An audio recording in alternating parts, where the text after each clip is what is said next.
Hello friends, आप सबका स्वागत है नॉलेज अट्रैक्ट्स में। आज से हम स्टार्ट करेंगे डेटाबेस मैनेजमेंट सिस्टम। तो आज के हमारे टॉपिक्स हैं what is data, what is information, what is knowledge, file system, database management system, functions of database management system and asset properties. तो चलिए स्टार्ट करते हैं। What is data, information and knowledge. Data, a collection of facts in raw और unorganised form. जो data वो facts हैं जो organised form में नहीं होते हैं, चाहे वो कोई भी नंबर हो, कैरेक्टर्स हो या वर्ड हो, कुछ भी हो सकता है। Information, easier to measure, visualize and analyze data for a specific purpose। जब हम देखते हैं कि वो कौन है, क्या है, कब है, किधर है, तब उस चीज को हम बोल सकते हैं इंफॉर्मेशन। तो हम नॉलेज पे आते हैं। Connected to other pieces helps us understand how to apply information to achieve our goal. जब कोई भी इंफॉर्मेशन हमें अपने गोल अचीव करने देती है तब वो कहलाती है नॉलेज। और नॉलेज में हम देखते हैं कैसे कैसे उसने किया ये सब। तो चलिए एग्जाम्पल की तरफ चलते हैं। जैसे हमने ये ले लिया 09834782348910। जैसे ये हमने कुछ रैंडम नंबर ले लिए, हमें नहीं पता ये क्या है, किस लिए, कुछ भी हो सकता है, तो इसको हम बोलते हैं डेटा। ये रॉ फैक्ट है, हम इसको बोल नहीं सकते कि ये कुछ है, किसी का एड्रेस है या किसी की डेट ऑफ बर्थ है या किसी का फोन नंबर है, हम कुछ भी नहीं बोल सकते। तो सेकंड हम देखते हैं, अगर हम इसमें से 10 डिजिट चूज कर लेते हैं, जैसे 837448397339 1 2 3 4 5 6 7 8 9 10 10 हो गया ना। तो ये किसी का फोन नंबर कहला सकता है, हम बोल सकते हैं किसी का भी फोन नंबर है। तो ये हो गया हमारा इंफॉर्मेशन। और जब हम बोलें कि हमें अपने फ्रेंड का नंबर चाहिए या हमें राज का नंबर चाहिए, हमें सौरभ का नंबर चाहिए या हमें अदिति का नंबर चाहिए, तो वो हो जाता है नॉलेज। ओ, मैंने इंफॉर्मेशन की स्पेलिंग गलत लिख दी है, इंफॉर्मेशन। तो जैसे हमने इस नंबर को बोल दिया दिस इज अदिति's नंबर, तो ये हो गया हमारा नॉलेज। तो आप एक एग्जांपल से समझ गए होंगे। मैं आपको दूसरा एग्जांपल और देती हूँ। जैसे कि हमने बोला एक लड़के का नंबर है, या हमारे क्लास में बहुत सारे बच्चे हैं, किसी का 94% है, किसी का 76% है, किसी का 89% है, किसी की 50% है। तो ये हमारा हो गया रॉ डेटा। और रॉ डेटा मतलब रॉ है, अनऑर्गेनाइज्ड है, तो ये हमारा हो गया डेटा। तो सेकंड हम चलते हैं, हमने इनको ग्रेड्स में बांट दिया। जैसे 94 जिसका परसेंट है वो ए, 76% जो है वो सी, 89 बी एंड 50 डी। तो ये हमारा हो गया इंफॉर्मेशन। हमने उनको ग्रेड्स में बांट दिया कि जो जैसे आप मान लीजिए 90 से 100 के बीच में ग्रेड है ए, और 80 से 90 के बीच में ग्रेड है बी, और ऐसे ही सेम। तो अब आगे चलते हैं। अब हमें यहाँ से हमारा गोल है कि हमें जो टॉपर है उसका नेम निकालना है। तो टॉपर के लिए जब हम डेटा देखेंगे अपना और इंफॉर्मेशन देखेंगे ग्रेड वाइज, तो हम ए ग्रेड वाले बच्चों को देखेंगे। ए ग्रेड वालों में भी हम देखेंगे जिसका हाईएस्ट मार्क्स होंगे। तो हाईएस्ट मार्क्स क्या हुए 94। तो ये हमारी होगी नॉलेज, कि हमें पता चला कि कौन सा बच्चा क्लास में टॉपर है। तो चलिए अब आप इस एग्जांपल से तो समझ ही गए होंगे। अब आगे चलते हैं नेक्स्ट टॉपिक पे।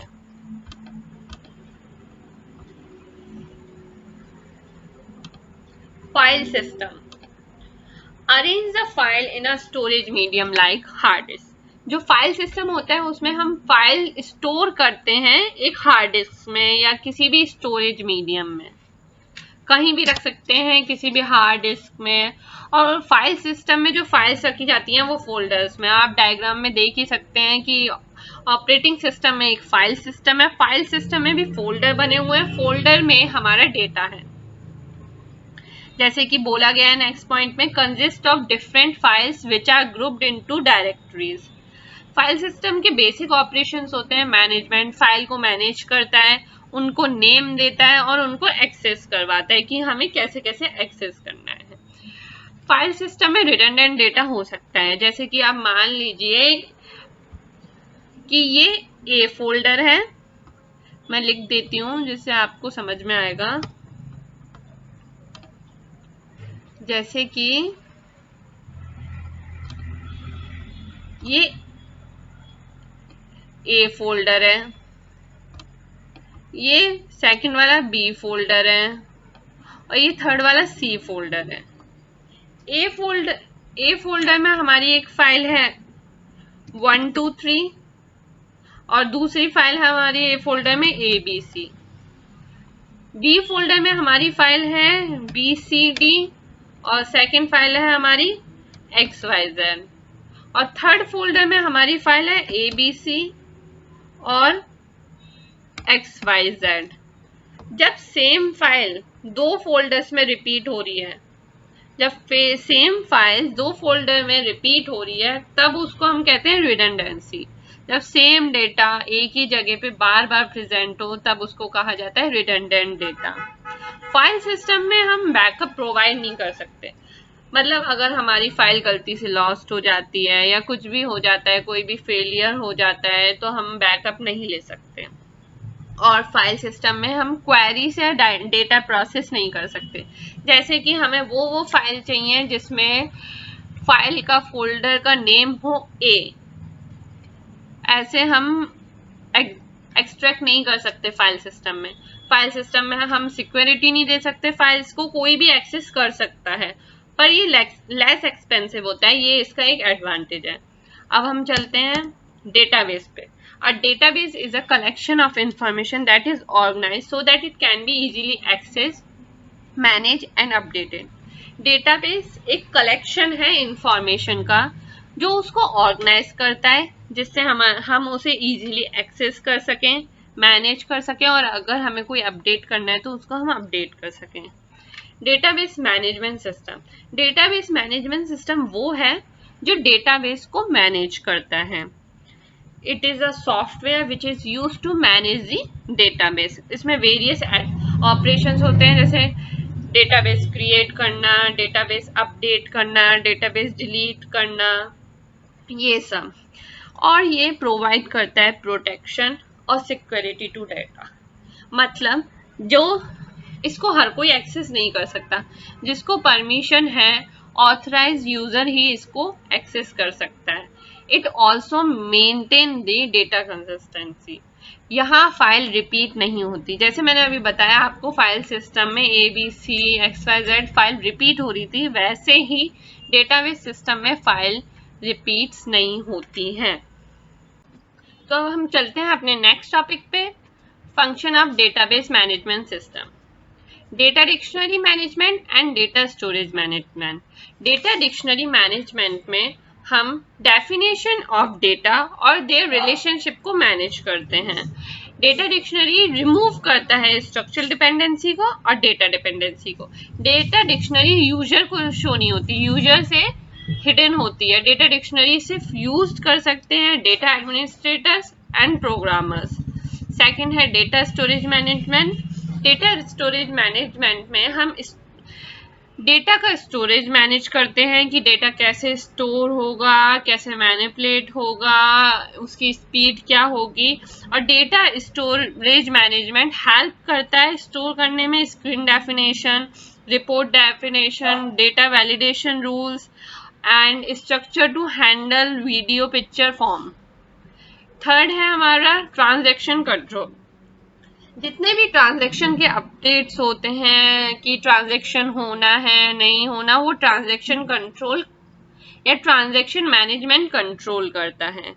जितने भी ट्रांजैक्शन होते हैं वो फॉलो करते हैं एसिड प्रॉपर्टीज। एसिड प्रॉपर्टी हम अभी नेक्स्ट स्लाइड में पढ़ेंगे।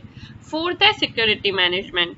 सिक्योरिटी मैनेजमेंट में ये होता है कि हमारा डेटा कौन एक्सेस कर सकता है, कौन एक्सेस नहीं कर सकता, जो ऑथराइज यूज़र है वही एक्सेस कर सकते हैं, और इसमें हम यूज़र नेम और पासवर्ड यूज़ कर सकते हैं, और कहीं कहीं पर बायोमेट्रिक ऑथेंटिकेशन भी होता है, पर वो कॉस्टली होता है बहुत, इसलिए कुछ ही मैनेजमेंट होते हैं जो उसको यूज़ करते हैं।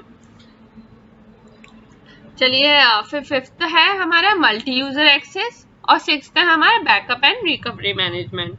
मल्टी यूज़र एक्सेस में या मल्टी यूज़र एक्सेस कंट्रोल में हम डेटा इंटीग्रिटी और डेटा कंसिस्टेंसी का बड़ा ध्यान रखते हैं। इसमें मल्टीपल यूजर्स जो होते हैं वो एक साथ साइमल्टेनियसली वर्क कर सकते हैं एक ही डेटाबेस पे, और उसकी इंटीग्रिटी भी खराब नहीं होती है, मतलब इंटीग्रिटी उसकी अफेक्ट नहीं होती है कि डेटा रिडंडेंट हो या डेटा खराब हो गया हो, ऐसा कुछ भी नहीं होता। सिक्स्थ है backup and recovery management. Backup and recovery management में ये है कि हम डेटाबेस में बैकअप ले सकते हैं और उसको रिकवर भी कर सकते हैं, ये हम फाइल सिस्टम में नहीं कर सकते थे, जो अभी मैंने आपको बताया था। और बैकअप एंड रिकवरी मैनेजमेंट में जैसे कि हमारा पावर चले जाए, पावर सप्लाई हो जाए, या हमारा सिस्टम फेलर हो जाए, तो जो हमारा डेटा है हम उसको कितने टाइम में रिकवर कर सकते हैं, हमारा बैकअप है कि नहीं, वो सब मैनेज किया जाता है। सेवेंथ है हमारा डेटा इंटीग्रिटी मैनेजमेंट, कि जो डेटा है वो एक ही प्लेस पे होना चाहिए, मतलब रिडंडेंट डेटा नहीं होना चाहिए कि एक ही फाइल अलग अलग जगह पे है और अलग अलग फोल्डर्स में, ये नहीं होना चाहिए। और जो हमारे क्वेश्चंस है हर बार हर क्वेश्चन का सेम आंसर होना चाहिए, कि अगर हमने पूछा कि डेटाबेस में कितने यूजर हैं, तो उसका कांस्टेंट आंसर होना चाहिए उस टाइम पे। बाद में तुमने ऐड किया, मैनिपुलेट किया, वो चेंज हो सकता है, पर जिस टाइम पे तुमने कोई ऑपरेशन नहीं किया है तब आउटपुट सेम होना चाहिए। Database communication interface. Database communication interface में हम डिफरेंट यूजर एक्सेप्ट कर सकते हैं, मतलब ये होता है कि जो डिफरेंट एंड यूजर है जो हमारे डेटाबेस को यूज कर रहे हैं, वो डिफरेंट एनवायरनमेंट से यूज कर सकते हैं। जैसे अगर हम इंटरनेट पे डेटा बेस ओपन कर रहे हैं, तो वेब ब्राउजर हमारा मोजिला फायरफॉक्स भी हो सकता है, इंटरनेट एक्सप्लोरर भी हो सकता है, नेटस्केप भी हो सकता है, और क्रोम भी हो सकता है। तो चलते हैं अब एसिड प्रॉपर्टीज पे, जो ट्रांजैक्शन कंट्रोल फॉलो करता है, हर ट्रांजैक्शन डेटाबेस में फॉलो। एसिड प्रॉपर्टीज में ए स्टैंड करता है एटोमिसिटी को, सी स्टैंड करता है कंसिस्टेंसी को, आई स्टैंड करता है आइसोलेशन को, और डी स्टैंड करता है ड्यूरेबिलिटी को।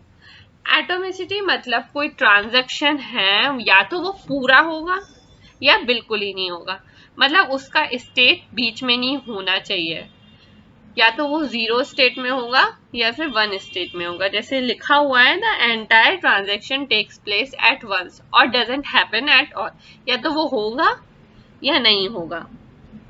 कंसिस्टेंसी में डेटा जो है हमारा डेटाबेस है वो कांस्टेंट स्टेट में होना चाहिए, मतलब उसका स्टेट चेंज नहीं होना चाहिए ट्रांजैक्शन से पहले और ट्रांजैक्शन के बाद।